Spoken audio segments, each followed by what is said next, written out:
ان الذین قالوا ربنا اللہ. اب یہاں سے جو 7 آیات آ رہی ہیں اس سورہ مبارکہ کی، یہ ہمارے منتخب نصاب کا جس کا ذکر آج بھی ہو گیا ہے، اس کا جو پہلا حصہ ہے اس کا یہ چوتھا درس ہے. پہلے حصے میں 4 درس ہیں، اور میں نے عرض کیا تھا آپ کو کہ اس میں ہے دروس جو ہیں وہ جامع ہیں. سورۃ العصر نجات کے لیے 4 شرطیں بیان کر رہی ہیں. والعصر ان الانسان لفی خسر الا الذین آمنوا وعملوا الصالحات وتواصوا بالحق وتواصوا بالصبر. یہ سب سے چھوٹی صورتوں میں سے 3 ہی صورتیں، 3 آیتوں کی، ان میں سے ایک یہ ہے. پھر یہی مضمون آیت البر، آیت نمبر 177 سورہ بقرہ. پھر یہی مضمون سورہ لقمان کا دوسرا رکوع، حضرت لقمان کی شخصیت کے حوالے سے، اور یہ ہے اس کا کلائمیکس، یہ چوٹی ہے. یعنی یہ کہ ایمان کی چوٹی کیا ہے، اور تواصی بالحق کی چوٹی کیا ہے، اور تواصی بالصبر کی چوٹی کیا ہے. چوٹی ہر ایک شے کی کیا ہے، وہ ہے کہ جو یہاں آ رہی ہے، کلائمیکس.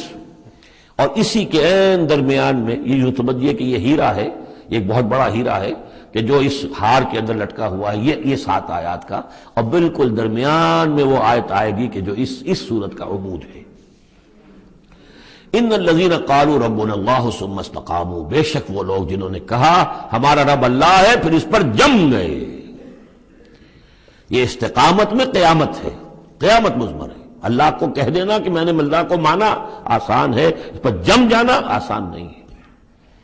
جم جانے کا مطلب یہ کہ دل بھی ٹھک جائے، توکل بھی اسی پر ہو، اس کی رضا پر انسان راضی رہے، کوئی شکوہ شکایت اس کے کسی فیصلے کے خلاف اپنے دل میں نہ پیدا ہو.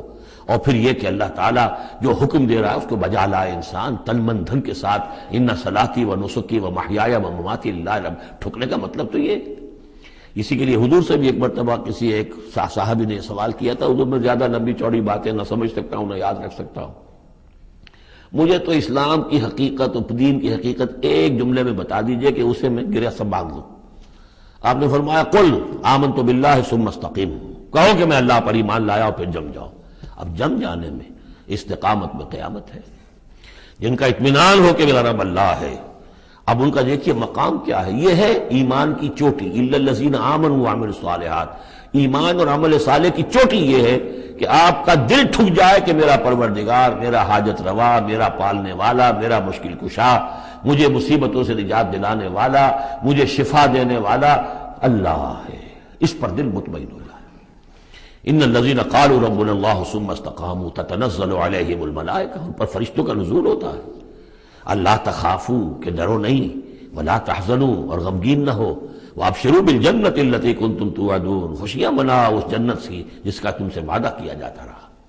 اب یہ جو نزول ہے ملائکہ کا، یہ موت کے قریب تو سب کے نزدیک متفق علیہ ہے، لیکن دوران حیات دنیاوی بھی فرشتے آتے ہیں. بدر میں آئے ہیں.